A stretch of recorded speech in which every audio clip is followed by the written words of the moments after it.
ওইখানে আপনার grinder machine নাই? গ্রাইন্ডার মেশিন দিয়ে কেটে দিলে তো সব থেকে বেশি ভালো হয়, বুঝছেন? আসেন, এই জায়গাটা, এই জায়গাটা কভারিং, ঠিক আছে? আমরা এই বিমের ভিতরে কলমের ভিতরে বিমের রিং দিইনি আমরা, না না, এটা দিতে হয় কলমের ভিতরে, এটা দিতে হয়, এটা দিলে সব থেকে বেশি ভালো হয়।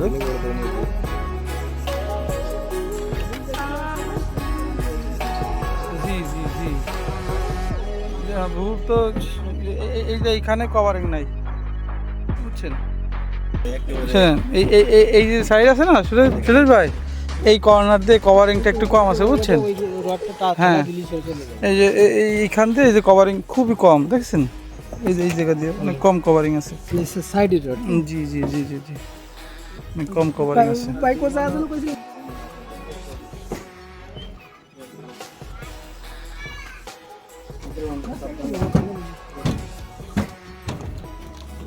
আর এই যে আপনি একটা জিনিস বলছিলেন না,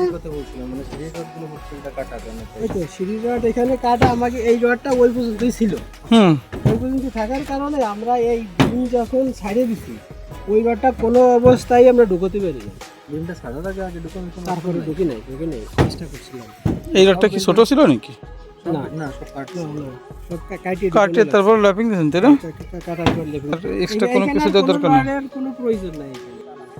কোনো রড যদি কাঠের সাথে মিশে থাকে তাহলে অবশ্যই সেটাই কেটে ফেলতে হবে।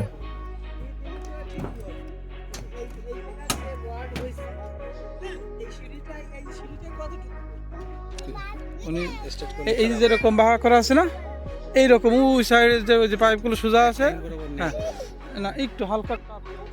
ইলেকট্রিক পাইপ সোজা করে দেওয়া যাবে না। এই ছাদে ইলেকট্রিক পাইপ কার্নিশ দিয়ে সোজা করে দিয়েছে। ছাদের কার্নিশ বরাবর যেখানে ইলেকট্রিক পাইপ দিয়েছে সেইখানে ক্র্যাক হওয়ার সম্ভাবনা আছে।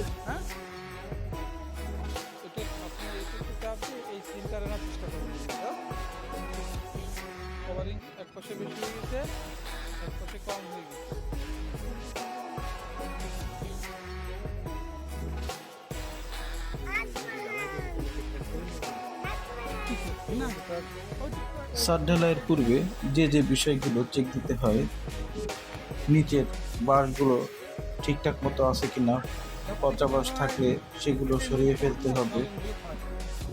কোনো বাঁশ যদি ঝিল থাকে সেগুলো জাম বাঁধাতে হবে। ছাদের ওয়াটার লেভেল ঠিক আছে কিনা সেটি চেক দিতে হবে। ছাদে কোথাও যদি ব্লক দেওয়া না থাকে সেইখানে ব্লক দিতে হবে, এবং যদি কোনো জায়গায় অতিরিক্ত ব্লক থাকে সেই ব্লকগুলো সরিয়ে ফেলতে হবে। ছাদের ক্লিয়ার কভারিং ঠিক আছে কিনা সেদিকে নজর দিতে হবে। ছাদ ঢালাইয়ের পূর্বে ছাদ ভালো করে ওয়াশ করতে হবে, এবং কাটে পর্যাপ্ত পরিমাণের পানি। ছাদ ঢালাইয়ের পূর্বে ভাইব্রেটিং মেশিন ঠিক আছে কিনা সেটি চেক দিতে হবে, এবং অনেক সময় দেখা যায় ঢালাই চলাকালীন সময় লোডশেডিং হয়, এজন্য একটি জেনারেটর রাখতে হবে। ছাদের সব জায়গায় ভাইব্রেটিং করতে হবে। এই কাজটি কোয়ালিটি সম্পন্ন হয়েছে।